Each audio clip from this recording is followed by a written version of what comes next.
Air in the open doorway shimmers and crackles with a strange light. That looks like some sort of plasma window. Don't touch it! Bradley grabs my arm and pulls me back away from the door. How? Could this have something to do with... I don't know. Raphael, go downstairs and check that everything's alright. Right. He rushes away. What's going on? This had better not. What do you think you're... Be quiet! The babble falls silent. We can't accomplish anything if everyone is talking at once. Linz, what are we looking at? I'm not certain. Fascinating, isn't it? It's clearly permeable to at least some form of radiation, but with intermittent diffraction. Solid matter on contact might be either repulsed or incinerated.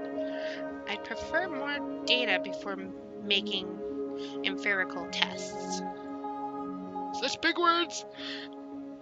Bradley, what? Rube. He said it might burn you if you touch it. I understand that much. I just don't understand what the thing is or how it got there. Convenient, isn't it? Giving you an excuse not to leave. I don't want an excuse not to leave. Raphael rushes back to the room, breathing hard. Everything is still working, but there's excess power being generated. It's bleeding over into the security systems. Look, a house this big has to have more than one door, windows even. So why don't we just find another way out and get out of your hair? I'm afraid that's not possible. As part of the home security system, there are wires laid around every door and window frame.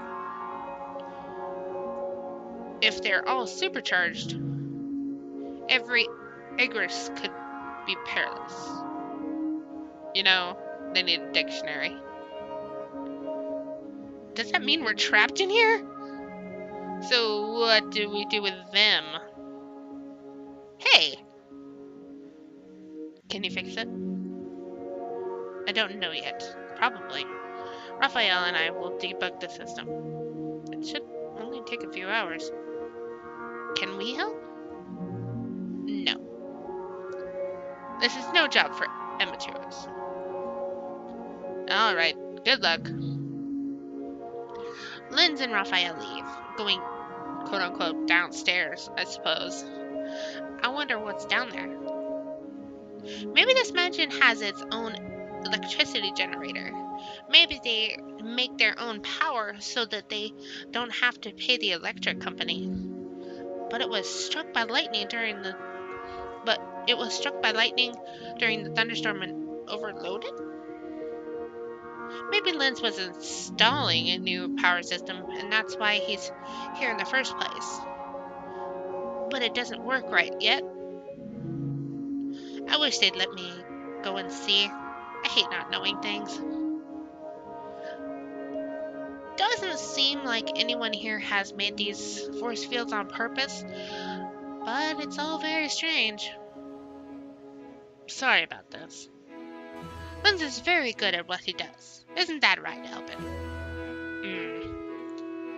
I'm sure everything will be fixed soon.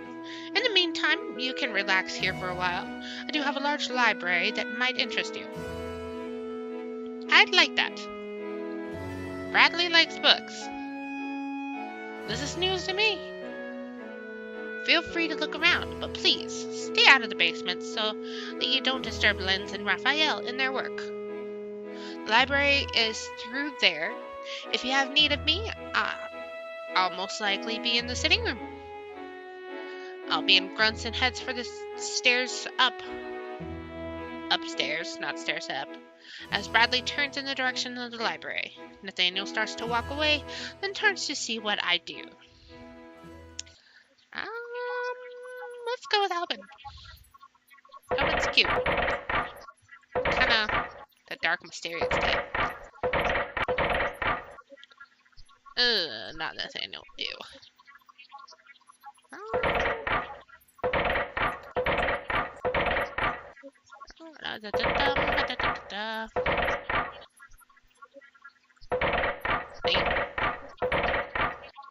Ugh. This kind of sucks. How am I supposed to... This makes no sense.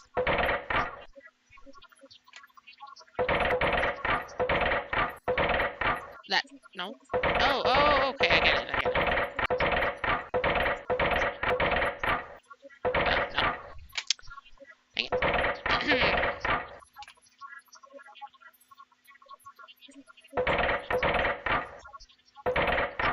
There we go. Put that there.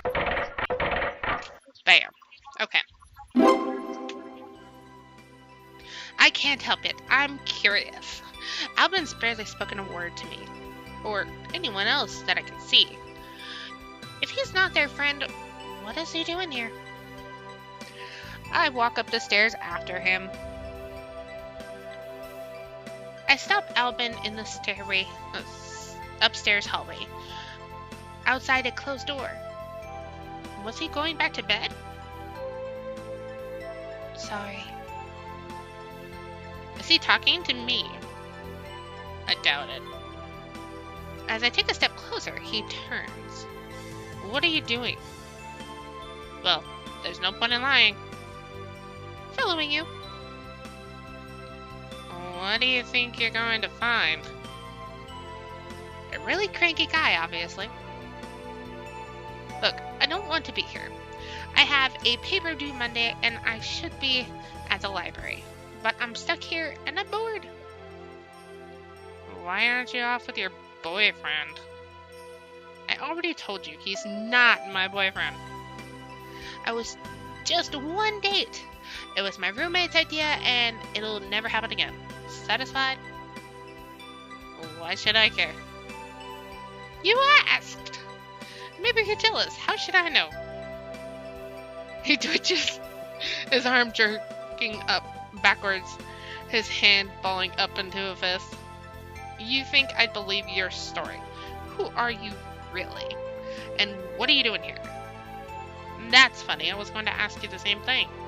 You don't live here and you're nobody's friend. So why are you here? Put my arms on my hips and return his guard just as fiercely. He slouches against the wall and smiles like a hungry serpent. How do you know I don't live here? Well, you're not much like Nathaniel. I don't dress in silk or act all genteel, so I don't belong here, huh? Sorry. Don't bother. I'm trash and I know it.